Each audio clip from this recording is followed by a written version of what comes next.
представянето на първа група. Тя е на 4 годинки.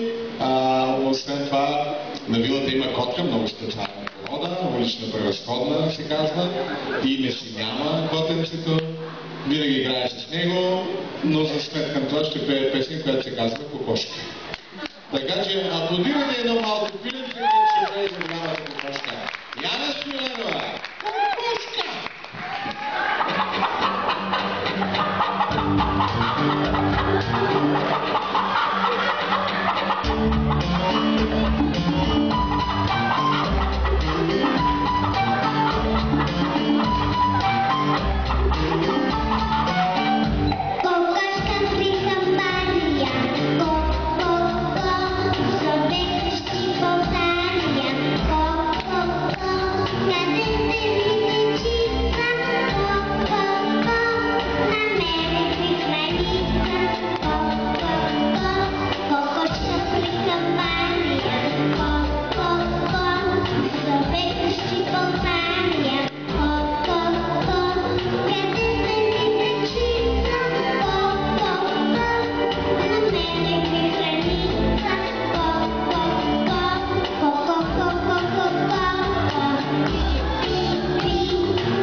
Ние сме се разбрали с Яна, тук моите дете нататък, ние сме се разбрали с Яна, после до година ще изпее една песен за петела. Добре, айде сега да помагам, колега, айде, отдъхнах си и предадах цяла.